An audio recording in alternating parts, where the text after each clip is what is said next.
Last week, I walked you through how booth life started, the ups and downs of my booths, and the hard decisions I had to make. In this week's episode, I'm going to dive into how I became a content creator and really how I finally just hit that record button and my YouTube channel was created. Welcome to the Rescued and Upcycled podcast with weekly inspiration, tips on trying new techniques, and overall real talk about owning your own DIY business. Now here's your host, Sonnet Ullenbrock. Welcome back to Rescued and Upcycled. I'm your host, Sonnet Ullenbrock, and I want to thank you all for joining me today as you get to know me a little bit better in the first few episodes of my podcast. If you missed the last couple episodes, what I covered in episode 1, I covered how my business started and how it transformed into a storefront. And then in episode 2, how my storefront closed after 3 years and how booth life started. So if you guys want to catch up on those episodes, definitely check those out. Now, in today's episode, I'm going to dive right into how I became a content creator and really how my YouTube channel started. If you have been following me for a while, you'll know for the first, I would say, 10 years of my business, I was juggling a full-time job along with my small business. So it was a lot, you guys, juggling both of those. And I get asked all the time, like, how did you honestly juggle both for that long period of time? And looking back, I often wonder that same thing. I really do. I think about it and I just realized I must be pretty good at time management and just juggling a lot of balls. I don't know. I think about it and I'm like, if I would have taken that step to not have my full-time job, that would have helped grow my business so much faster. Maybe. I mean, I think everything really happens for a reason. And I was at the time when I finally made that decision, it was the time in my life that I knew that my business was sustainable enough that I could leave that full-time job, and I felt good about it. But honestly, my husband calls me the Energizer Bunny. I feel like I'm a lot like my grandma was. I just can't sit still. I always have to be doing something. I'm always on the go. Even when my husband's like, "Come on, let's just watch TV together and relax on the couch." I'm still doing stuff, you guys. I can't just sit still. I feel like I'm a couch potato then. And so, even on downtime when we're watching, our shows at night, I'm still like brainstorming and doing stuff for my business. I don't know. I just cannot, sit still. So that's just a little bit about something about me. Um, but I think that really helped me in the beginning, managing or juggling a full-time job and my small business and really getting it going. And now leading into like the YouTube channel, I honestly, that idea of having a YouTube channel never even crossed my mind. Since my main focus initially was my brick and mortar and just keeping that going and then transitioning into booth life and then being on the road, I mean, that was my main focus. I mean, that never even crossed my mind. So, like the first time that I was able to really catch my breath and think about things in a different light was when my whole business slowed down during COVID. And my business model definitely changed. I realized that these were my 2 income streams, being on the road and my booths, and I had nothing else. And I'm like, "What am I gonna do? I need to create other income streams if I ever want to leave my full-time job." And that's really when the brainstorming started, when life slowed down, where I didn't feel like I was being so reactive of like restocking my booths, always being on the road, restocking my on the road, my truck for being at the next event. I was able to take a step back, really reevaluate things. And I really believe, you guys, that some people you're just destined to meet certain people to help push you forward in your life. And honestly, if I had not met my friend Brendan, I would not be here today. I would not have a podcast. I would not have a YouTube channel. I would not be in the DIY world. I would probably still be on the road. I honestly, I don't know.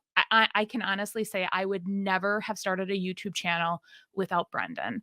Um, so he definitely changed the trajectory of where my small business is today.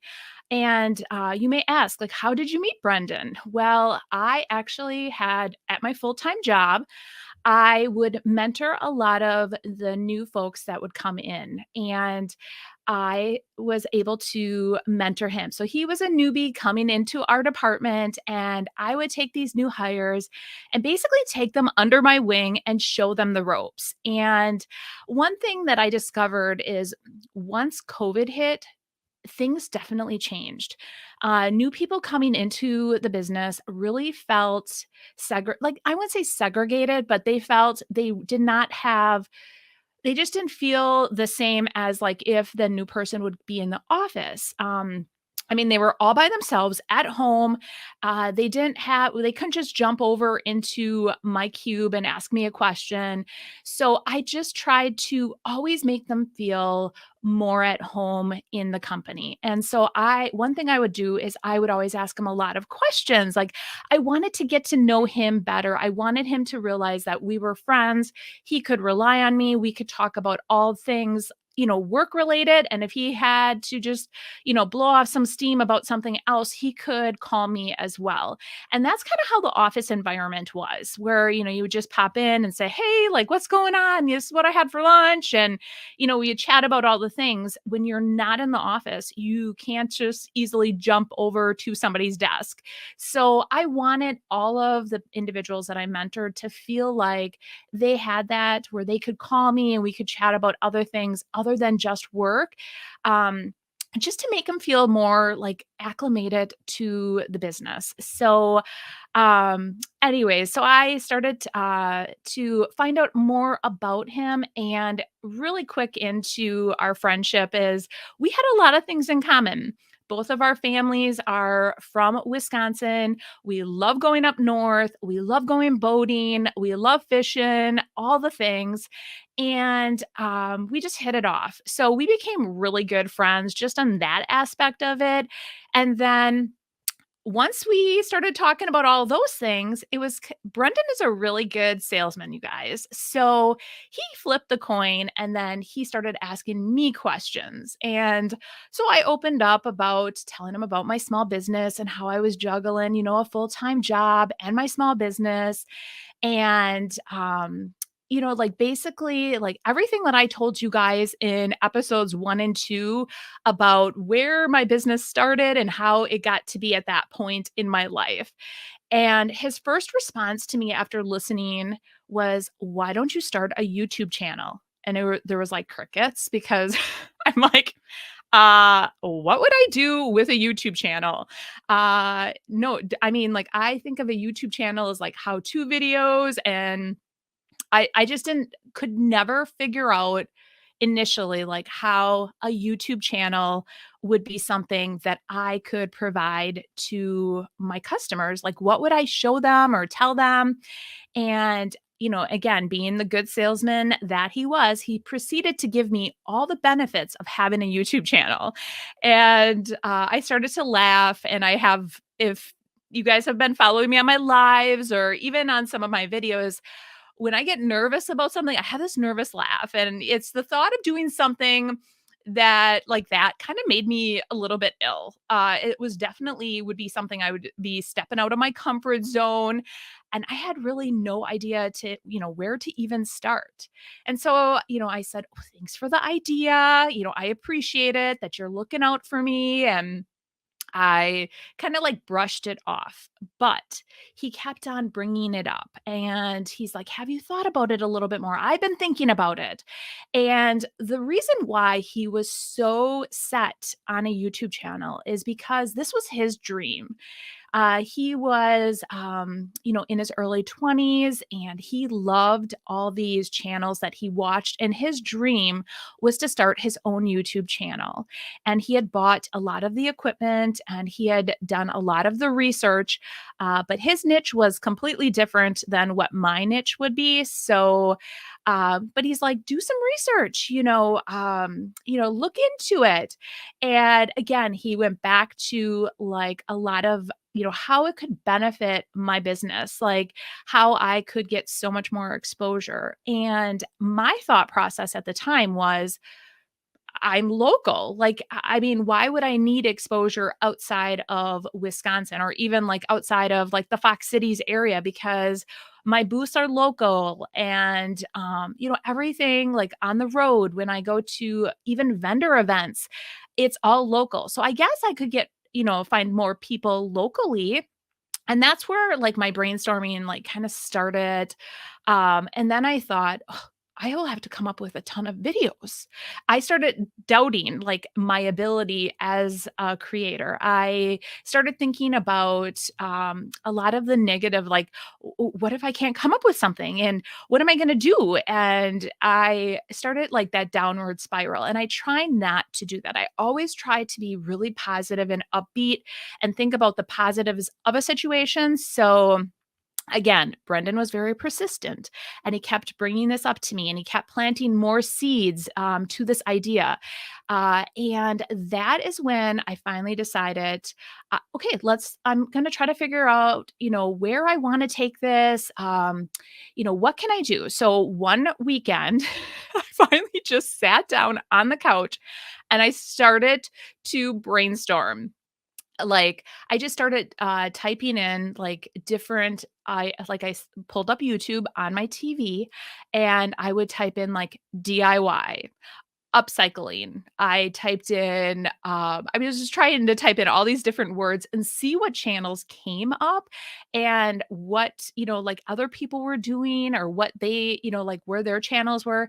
The one thing I didn't want to do is I did not want my channel to be similar to other people's, which is kind of hard because other people there are it things cross over. I just wanted to do some like have like a niche where I would be different. And again, that's very, very hard, especially in like the DIY business or area. So I started like looking and researching, and finally I decided I'm going to step back from what I do and I am going to start looking at what other people are doing. Like I want to look at their videos and how they put the videos together. So I decided like I can't think about what I want to do at this moment. I am going to try to see how easy it would be to put a video together. So I just started researching like other videos, other like channels and how they like started their each video and how they ended each video and like the whole aspect of putting a video together. So I was doing more research about that. And then things started clicking. I'm like, okay, I could start my, videos like this, or I could do that. And I really liked how a lot of people like would tell stories.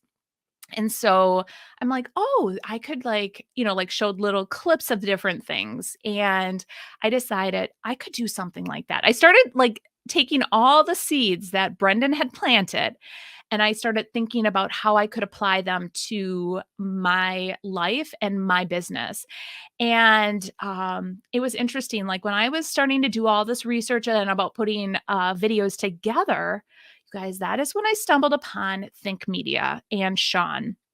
And honestly, he changed like I say Brendan changed my life. Well, he did too in a way because I binge watched all his video and I learned so much from him. And he just kept saying, all you got to do is hit record.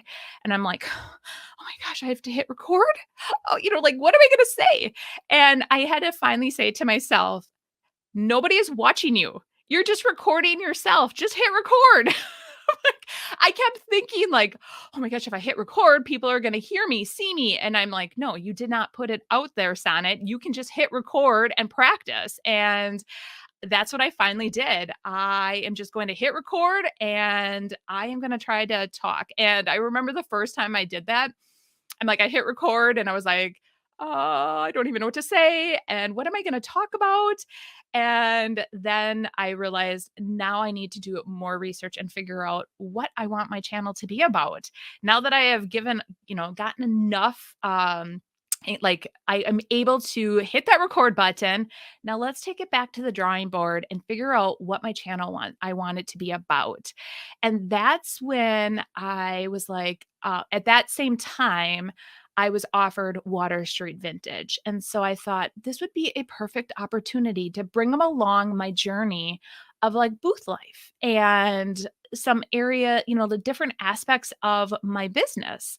So I'm like, okay, I can do that. So the first video that I did was basically of Water Street Vintage. So that's kind of where I started. Like, I'm like, I can do that. I can bring them along. And then another thing I got scared about was all the tech stuff. And I'm sure you guys are all thinking like, oh, there's so much tech stuff. And there really is. There's camera gear, there's editing programs. Oh my gosh, thumbnails. I have to create a thumbnail. I have to do intros, outros. And before I started doing any recording, I just dove into all things YouTube for a couple weeks. And I knew that I had like a month to get ready for Water Street. So I just decided to do as much research as I possibly could.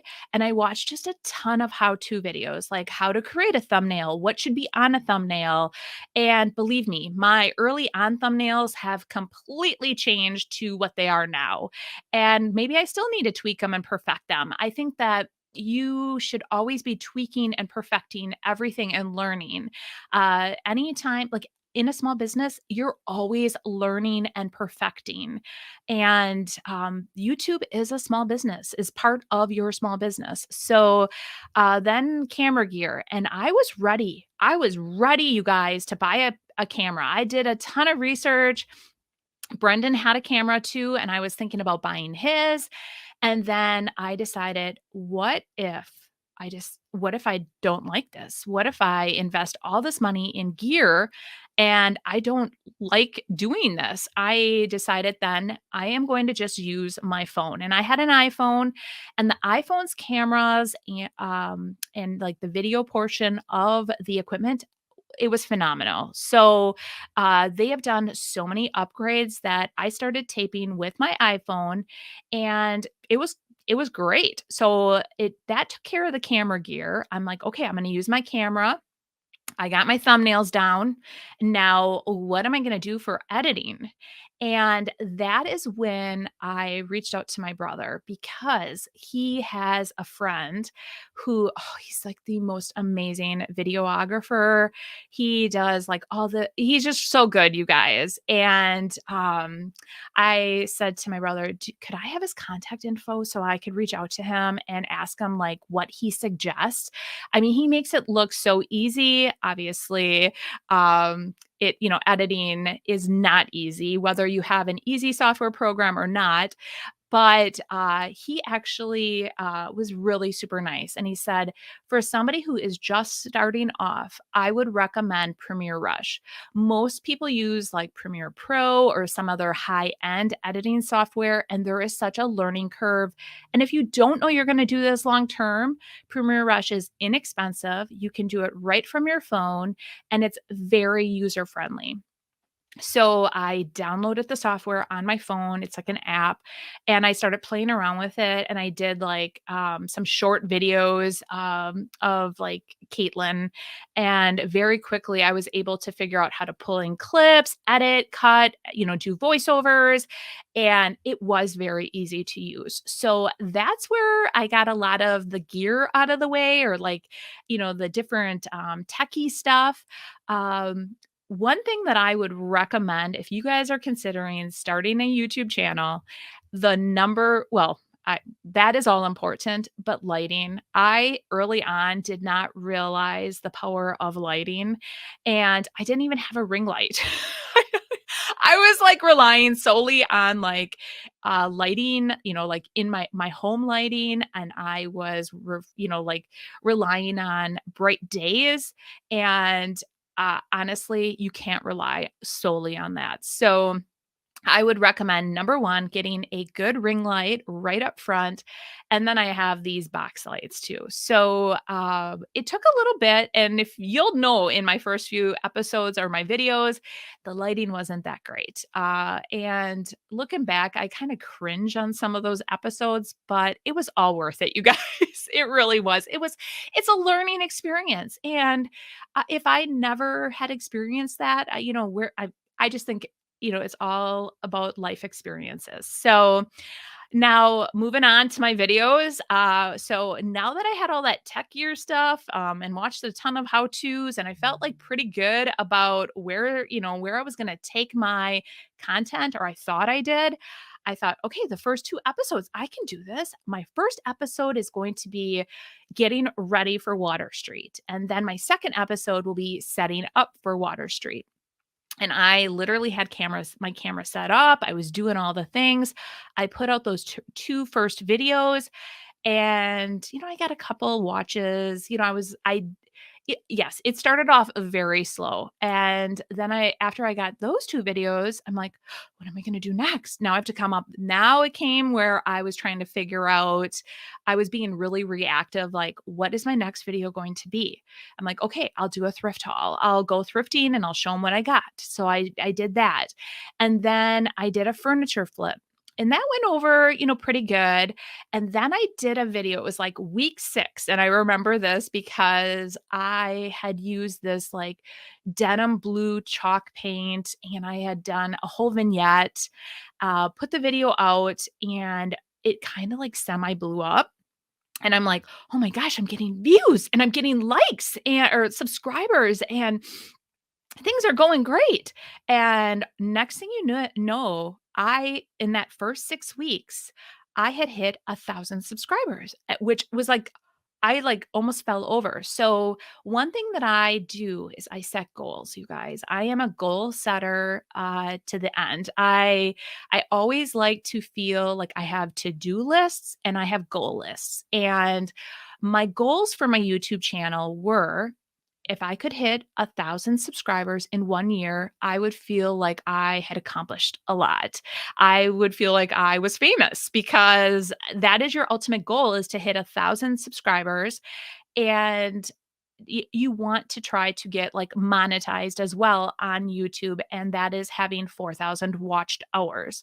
So typically, if you have 1,000 subscribers and you have a good amount of content, you should be able to hit that 4,000 watched hours. So I am like, oh my gosh.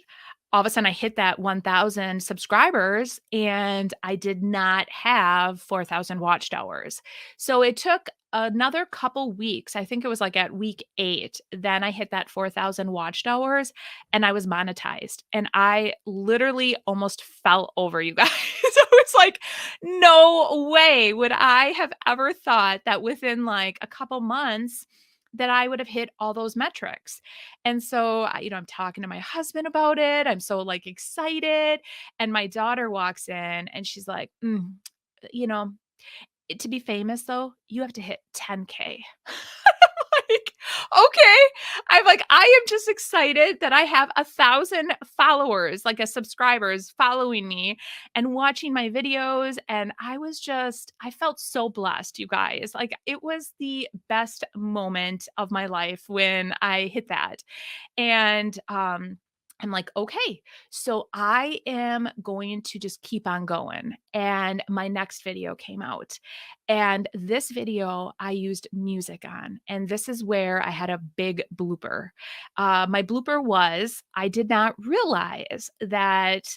I guess I didn't listen to it all the way through after I had downloaded the whole video. So I'm talking. I add some music, but I didn't realize the music like went up, bam, like, so I'm talking and all of a sudden this music goes blaring, and I had so much, I almost wanted to take the video down, but that was like my second semi-viral video.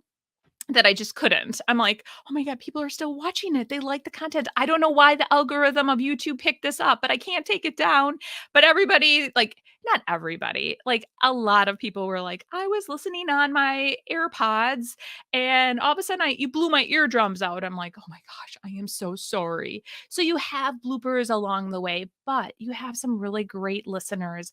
And one lady made a comment in that video that said, "You may not know this because many of us don't realize you are brand new on YouTube, but in your editing software program, there is a spot where you can turn the volume down." But I had no clue that there was like this up and down volume because I was still learning all the ins and outs of my software program. So, I just kept on, just every week trying something new. And I was doing a lot of those videos. Like I was doing furniture flipping, some thrift flips. But then I did my pop up home market. I thought I'd feature that. I featured my antique upsale. I even dove into, because I have a love of gardening. I thought I would show like all my viewers like curb appeal, like container gardening. And that was a flop because I realized that once you start like creating a certain type of video on YouTube, that's what YouTube tends to look for. And so when you go and you throw in something completely different, it really throws like a wrench in the algorithm.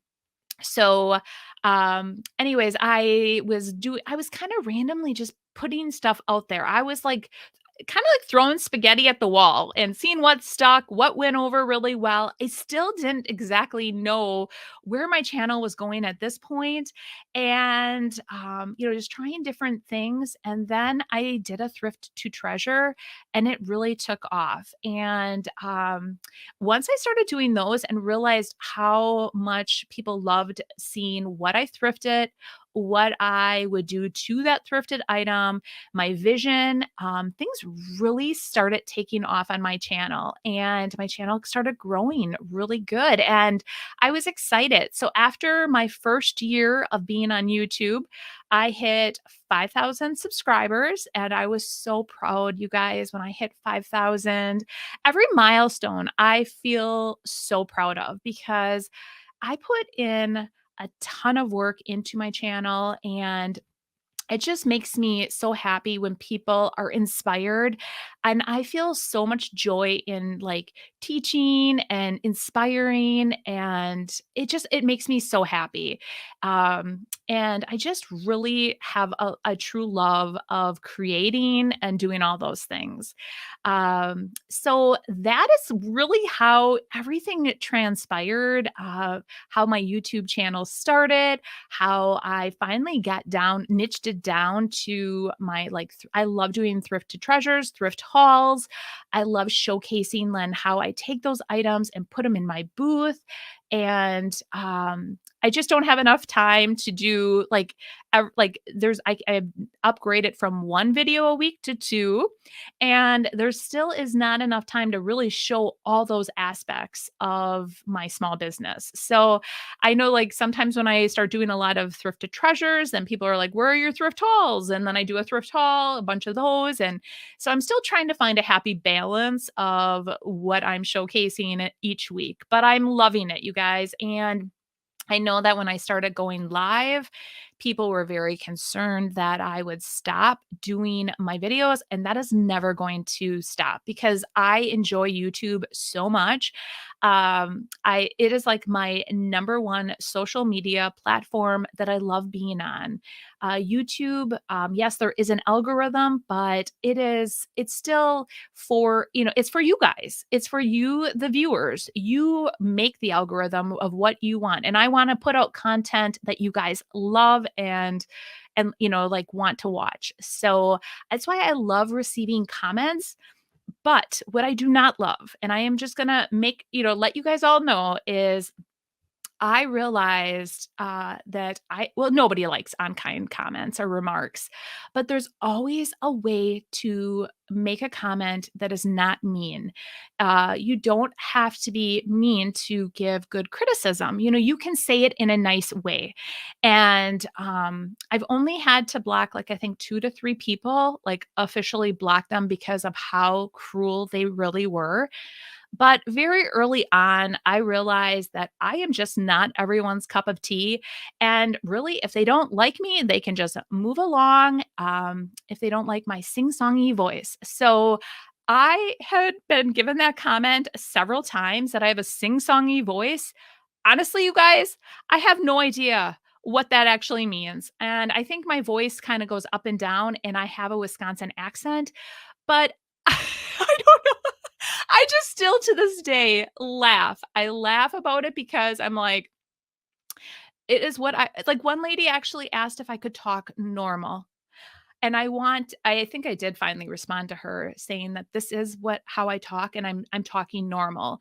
But like that is to me like just not necessary. So you just as a YouTuber, you just become accustomed to dealing with comments like that and just realize that there's so many good comments out there and so many amazing viewers that are there to be inspired by you, and you're not going to please everyone. So that is my takeaway on YouTube, and I love it. And I would never change my journey.